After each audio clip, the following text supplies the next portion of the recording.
शेख हसीना का यूनुस सरकार पर बड़ा हमला सामने आया है। यूनुस सरकार ने अवामी लीग पर प्रतिबंध लगा दिया है, बैन लगा दिया है।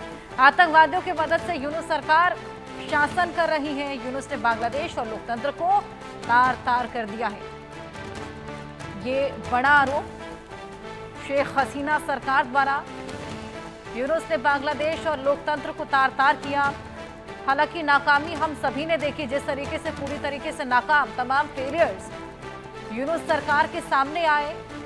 अब शेख हसीना भी अपना ये बयान देते हुए सामने आ रही हैं। यूनुस ने बांग्लादेश और लोकतंत्र को तार तार किया है, साथ ही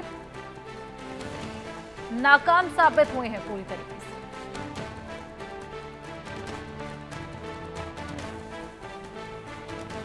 यूके देवनाथ जी, मैं आपके पास आऊंगी।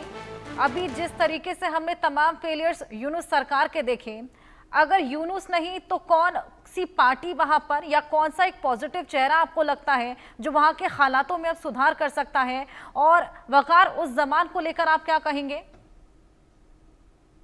देखिए, बांग्लादेश में अगर अवामी लीग को ये बैन कर देते हैं, तो जो कि इन्होंने पाकिस्तान से ये मॉडल चुराया है, जहां पे पीटीआई को पाकिस्तान में बैन कर दिया था।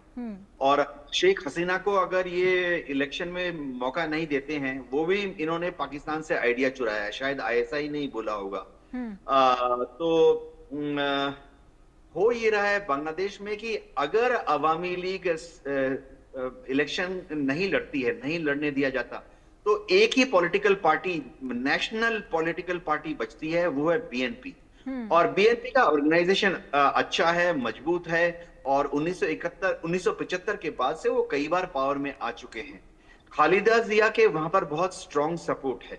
तो अगर इलेक्शन हुए तो बीएनपी पावर में आएगी, तो मोहम्मद यूनुस साहब और ये जो छोटी छोटी मच्छर मक्खी पार्टी है ना, जमाते इस्लामी, एनसीपी, ये सारे वॉश आउट हो जाएंगे।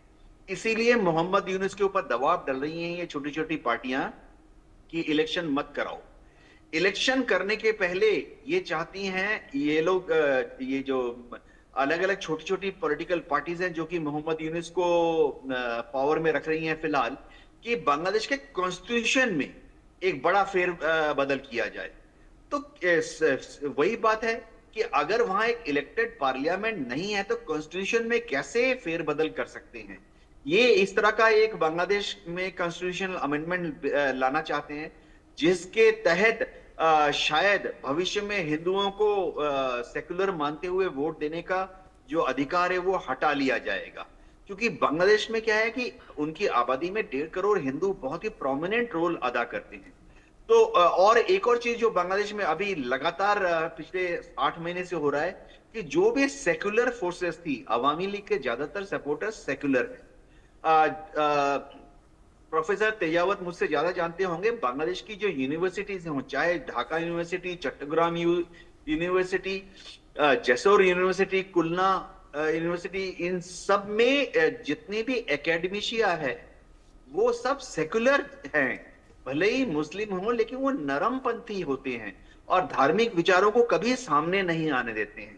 तो बांग्लादेश में कोशिश करके इन सबको नियम बनाकर, कानून बनाकर पृष्ठभूमि में धकेलने की कोशिश की जा रही है। तो इलेक्शन जिस दिन हो जाएंगे, आप देखेंगे कि जो अभी सरकमस्टांसेस है, बीएनपी पावर में आ जाएगी और मोहम्मद यूनुस को शायद अमेरिका चला जाना पड़ेगा वापस।